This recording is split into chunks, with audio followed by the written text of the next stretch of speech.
Hello everyone, this is Prayana Subba, Assistant Professor in the Department of History, Salesian College, Sonada, tuning into Radio Salesian EduPod's lecture series. Today I am taking a topic which covers CC10 for 4th semester History Honours students and GE2 for 2nd and 4th semester History General students. The topic is Emergence of Successor States after the downfall of Mughals.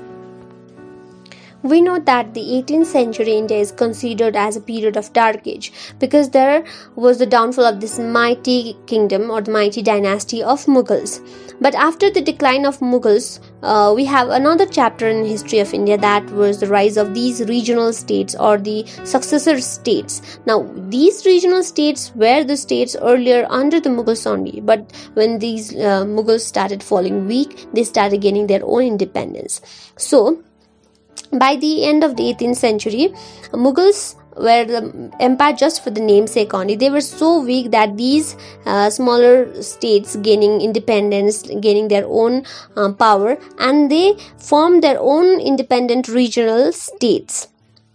But yet Mughals were still considered to be the symbol of authority, and then they were still considered to be the source of political legitimacy. And then these regional states or these successor states, which later on became independent, they never challenged the Mughal state. Like, they were becoming independent slowly, gradually, not all of a sudden they declared their independence, but it was a very gradual process. And then but they still needed the royal sanction to legitimize their rule. So that was the case in the 18th century when Mughals were declining and all the regional powers were gaining independence. Now, so this period of 18th century India cannot always be looked by the perspective of dark age, because we have to change our perspective and look at differently as well. Like, that period also can be representing a period of transformation or a period of decentralization of power, where the power was now being divided into regional states. Earlier it was centralized in the hand of Mughals, but now the powers were being decentralized, or it was being divided among the various regional states or the successor states. Now, these independent regional powers can be categorized into three heads. Number one is those were founded by the Mughal provincial governors, and second one, like Mughal provincial governors, like they were under the Mughal service, they were the provincial governors, and the second one by the rebels of the Mughals, like those who were enemy to Mughals, like they here we have example like Maratha, Sikh and all. The earlier one we have the provincial governors, we have Bengal, Hyderabad and Awadh. In the third, we have the autonomous but dependent policies, like these autonomous rajas, which were included into the Mughal authority by giving them jamindaris. So these consist the third category. So all these three categories had one thing in common, like they never detached themselves completely from the Mughal, from the center, but then slowly and gradually they were gaining their own autonomy. They were enjoying their autonomy within their local levels. Now, first we will discuss the case of Bengal, how it rose into power, under which leader, and how finally there was decline also, and how Bengal finally went into the hands of British, passing from the hands of Mughal to those of the British.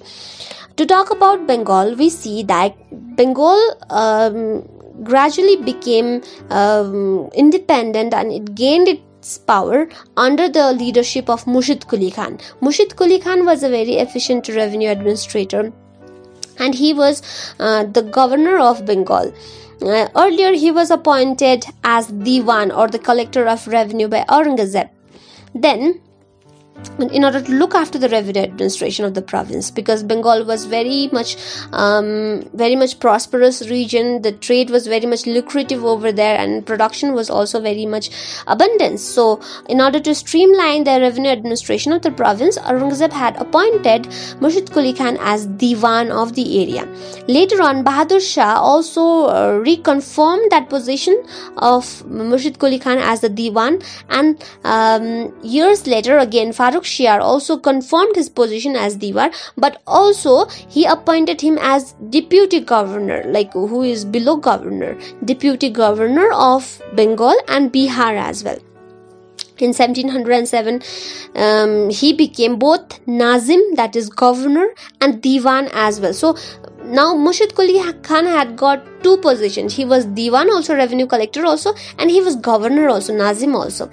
Like earlier what Mughals used to do was like they separated these two positions to maintain the balance of power. But when Massoud Khan was given both the position, that trend or that tradition was done away with. Massoud Khan was already, I mentioned that he was well known for his revenue administration, but one thing was that like he never defied the Mughal authority. He paid regular peshkosh to the center in the time of crisis, 18th century crisis, economic crisis also. Bengal was the only one who was paying regular tribute. Internally, Massoud Khan was enjoying autonomy, like there was nothing to disturb his autonomy, his freedom. Slowly he was initiating a dynastic rule in Bengal. Like after that, like he was the last governor who was appointed by the Mughals. After that, governors were not appointed by the Mughals. Like there was hierarchy system in Bengal. So Massoud Khan was the one who initiated that dynastic rule in Bengal. Next, we see that is how Bengal came to rise under the leadership of Massoud Khan. And next we will see there are also other factors like why Bengal rose under the leadership of Massoud Khan, and many other factors that were responsible for the rise of Bengal. And the first one is the same, Massoud Khan's efficient revenue administration. Like we mentioned him, he was like efficient revenue administrator, but how he was like that? In the period between 1700 to 1722, we see there was 20% rise in the collection of revenue. Now how Massoud Khan did that was, he operated through powerful intermediary jamindars. Like there were many jamindars, but he preferred powerful but few jamindars over many inefficient smaller jamindars. Like he had very few but very efficient jamindars in his hands. So through them he worked. And what he did was, he also punished those zamindars who were denying the authority of Nazim. Like he was punishing also those who were offensive.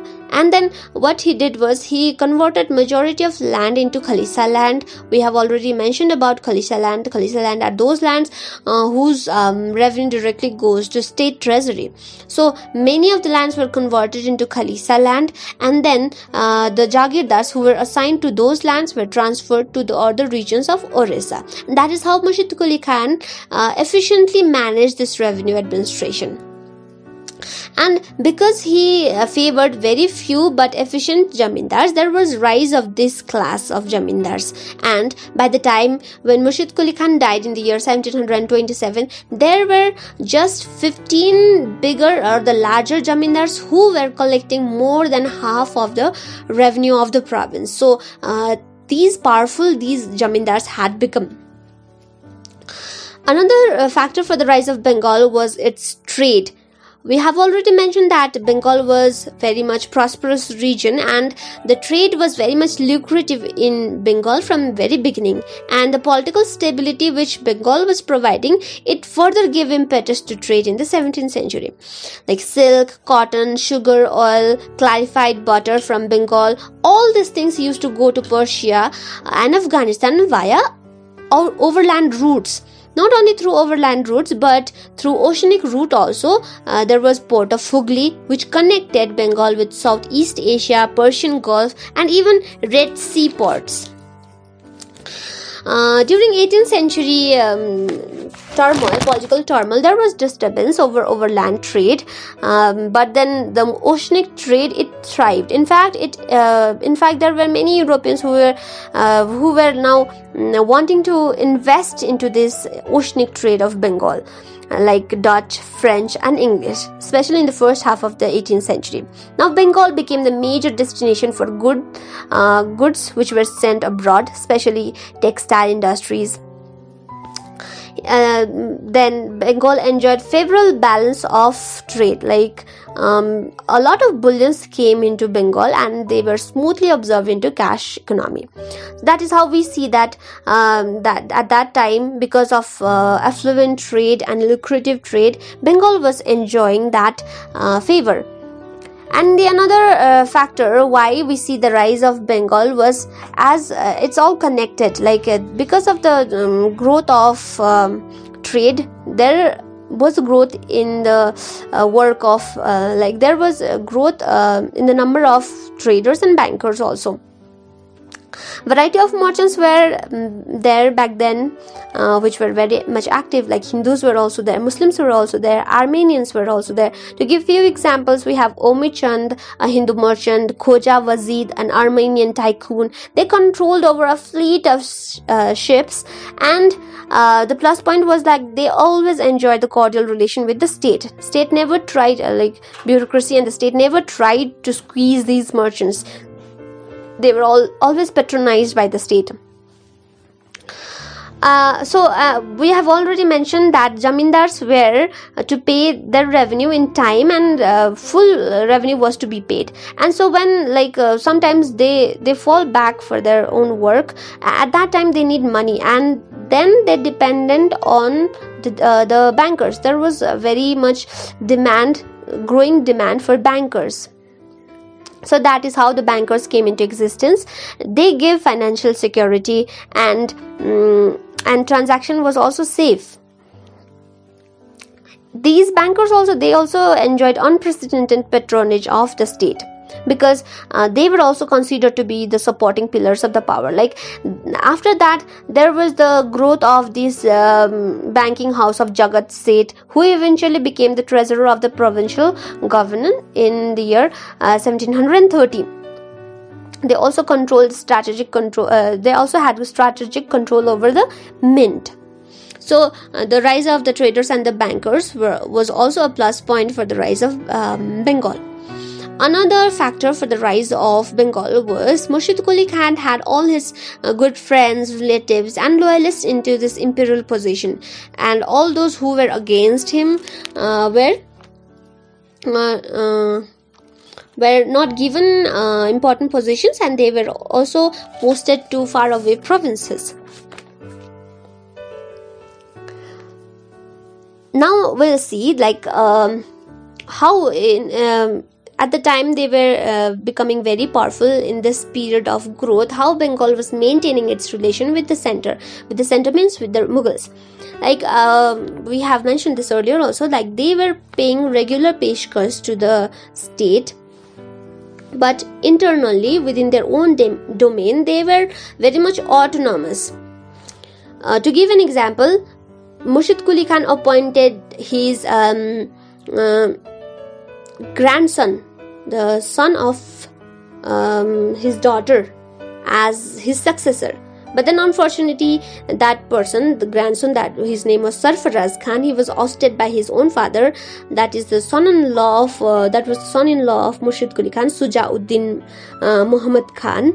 So, however, we were giving the example how Murshid Quli Khan appointed his own successor without the consent of the Mughals. So that proves his autonomy within his state. So then, after the death of Murshid Quli Khan, we see his son-in-law Sujauddin Muhammad Khan taking over his position without the consent of Mughals. This person also, he endorsed the Mughal suzerainty. He never rebelled against the Mughals. He paid peshkars regularly, and he also now had Bengal and Orissa under him.